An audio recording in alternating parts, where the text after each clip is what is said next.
بجيب كلمات موجود فيها هذا الحرف، كان بالمد الطويل أو القصير أو الحرف ساكن، تمام؟ وبتدرب أنا عليهم. إذا كانت هالحرف موجود بأول الكلمة، وسط الكلمة، آخر الكلمة، تمام أخواتي العزيزات؟ طبعا هلأ بدي أشرح مخرج الراء.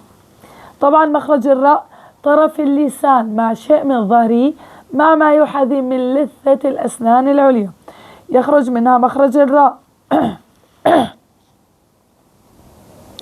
طبعا طرف اللسان، وين طرف اللسان؟ بحواسي، طرف اللسان مع شيء من ظهره. شو هو ظهر اللسان؟ صفحته التي تقابل الحنك الأعلى، تمام؟ صفحته التي تقابل الحنك الأعلى، تمام؟ طبعا مخرج اللام بيكون من الجزء الأمامي القريب من طرف اللسان، يعني هون، وعم اقول صفحته التي تقابل الحنك الأعلى، يعني مو راجعة لورا لوسط اللسان، لا قبل وسط اللسان. هاي الطرف، هاي صفحته، ما بروح لوسط اللسان قبل ما اوصل لطرف اللسان، لا وسط اللسان عفوا، تمام؟ مع ما يحاذي من لثة الأسنان العليا، هون اللثة بحط ايدي عليها. طبعا عنا راء مفخمة وعنا راء مرققة، ننتبه اخواتي، عنا راء مفخمة وعنا راء مرققة. طبعا قبل ما احكي لكم عن الراء المفخمة والمرققة، هلا وقت انا بدي وقت يخرج حرف الراء بضل عندي فجوة يمر منها جزء الصوت عند نطق الراء، والتي لولا لانقفل المخرج تماما، مما يؤدي إلى التكرار المنهي عنه. حارجيكم اياه. طبعا هنا مخرج الراء، عندنا الراء مفخمة، راء مرققة، طبعا هي عندنا الفجوة، شايفين الفجوة؟ والتي لولا لانقفل المخرج تماما، مما يؤدي إلى التكرار المنهي عنه. شفناها؟ هي الفجوة يلي عند السهم، تمام أخواتي العزيزات؟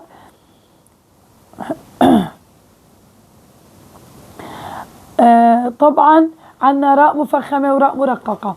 هلأ في أختي من الأخوات ممكن تسألني، طيب هون ارتفع أقصى اللسان والراء هو حرف مستفل، الراء حرف مستفل، ولكن هون مستعلي في أقصى اللسان.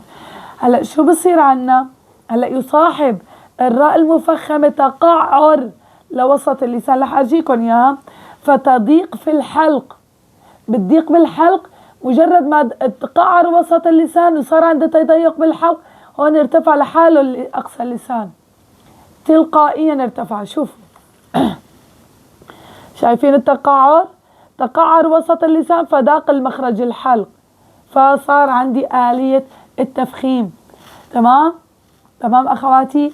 مع إنه حرف الراء لا يوجد فيه استعلاء، حرف الراء مستفل، الراء مستفل، ولكن مثل ما حكيت وقت أنا بفخم الراء بصير عندي تقعر لوسط اللسان، فتلقائيا بضيق المخرج.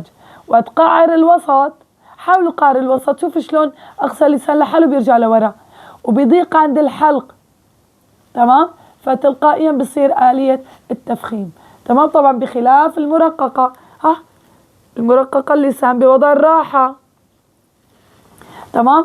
طبعا عنا بالراء وعنا باللام، يعني أنا سامحوني مع إني هاي المعلومة كتير كنت يعني حابة أركز عليها. أيضا اللام، لام عنا مفخمة ولام مرققة، نفس الشيء.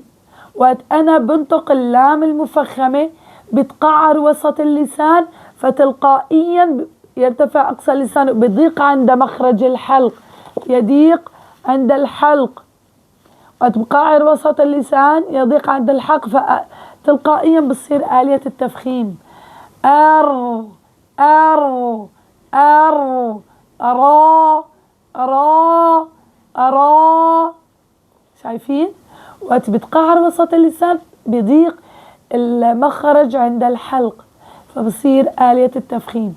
نفس الشيء باللام المفخمة، عند نطق الراء اللام المفخمة يتقعر وسط اللسان فيضيق عند الحلق، فتلقائيا بصير عندي آلية التفخيم، لأنه وقت تقعر الوسط ارتفع الأقصى للوراء، رجع الأقصى للوراء تلقائيا وارتفع، فضاق عند الحلق فصار آلية التفخيم. تمام أخواتي؟ هاي المعلومة نسيت أذكرها بالله، سامحوني. تمام. طبعا عندنا صفات مخرج الراء مثل ما حكيت لكم. طبعا بداية عندنا بحرف الراء عندنا الجهر، يعني نتيجة نطق حرف الراء يصير عندي تضام للوترين الصوتيين واهتزازهما وانحباس كثير لهواء النفس. تضام للوترين الصوتيين واهتزازهما وانحباس كثير لهواء النفس، بصير عندي انحباس لهواء النفس. أيضا فيها صفة الرخاوة الراء، لا عفوا الراء بينية، لا فيها شدة ولا رخاوة، فيها توسط، اعتدال الصوت عند نطق حرف الراء، عند النطق الحرف لعدم كمال انحباسه، ما في كمال انحباس مثل الشدة، ولا في جريان كامل مثل الرخاوة، ما في انحباس كامل ولا جريان كامل، في اعتدال الصوت عند النطق بالحرف الراء. طبعا والراء بينية لن عمر، اللام النون العين الميم الراء بينية، فاعتدال الصوت عند النطق بالحرف. تمام. أر، يعني أنا ما بروح بقول أر.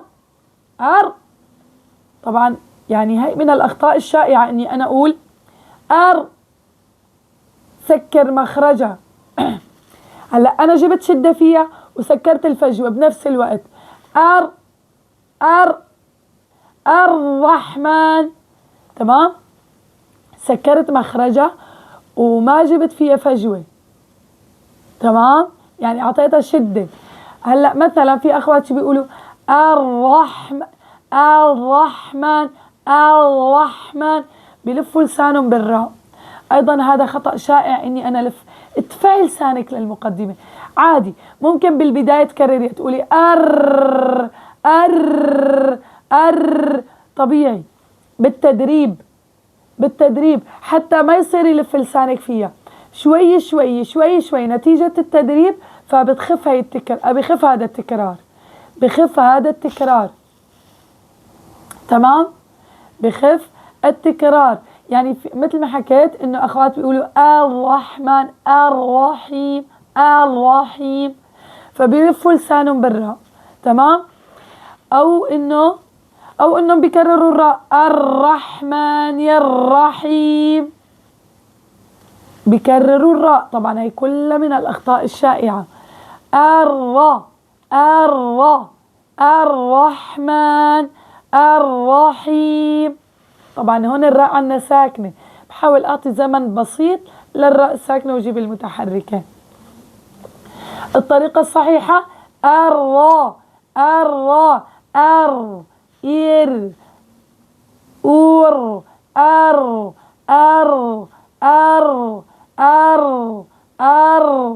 ما بقول خطأ كمان، هذا خطأ شائع اني انا افرد اللسان وسكر المخرج.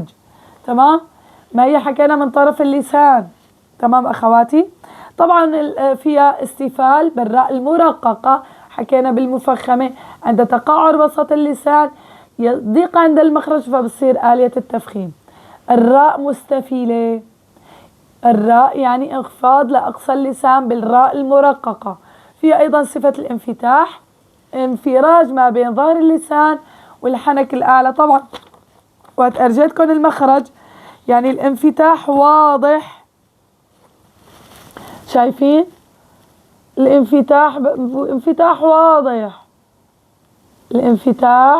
واضح، تمام أخواتي العزيزات؟ تمام. طبعا ما انسى لازم انا ادفع بالراء ار. ليش؟ لانه في تضام للوترين الصوتيين، فلازم ادفع فيها من الرئتين. طبعا ايضا في صفة الانحراف، في صفة التكرير، في صفة التكرير ارتعاد. شو يعني التكرير؟ بيرتعد طرف اللسان عند النطق بالحرف وهو الراء. طبعا وأخفي تكريرا إذا تشددوا. تمام. بده يصير ارتعاد. هلا كانوا يقولوا لنا انه ممكن يصير عنا تكرارة واحدة، يرتعد طرف اللسان ار ار ار ار ار، ارتعاد طرف اللسان. شو هو الارتعاد؟ يعني إعادة الشيء مرة بعد مرة. تمام. أيضا في عنا صفة الانحراف. حكينا انه بانحراف اللام شو بصير؟ اما انحراف الراء ينحرف الصوت بها من جانبي طرف اللسان للوسط، من جوانب طرف اللسان للوسط. شوفوا الراء شلون بصير فيها الانحراف، شايفين؟ من جانبي طرف اللسان، من الجوانب، من جوانب طرف اللسان إلى وسطه. شايفين؟ شايفين الانحراف؟ بينحرف من جوانب اللسان إلى طرفه. تبعوا الأسهم من الجوانب إلى طرفه. انحراف، انحراف.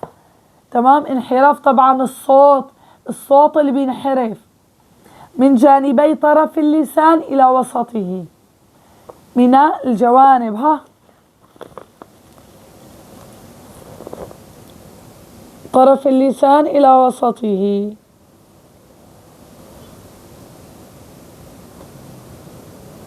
الصورة واضحة أخواتي؟ شوفوا هون الراء الفجوة اللي بالأبيض. تمام أخواتي؟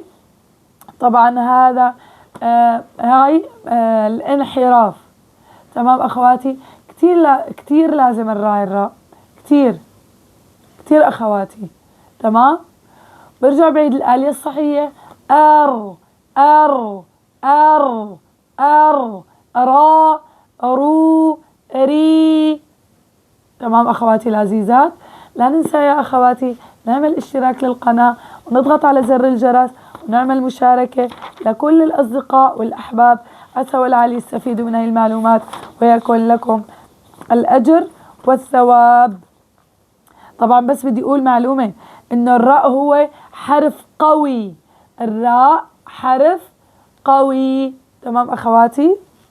والسلام عليكم.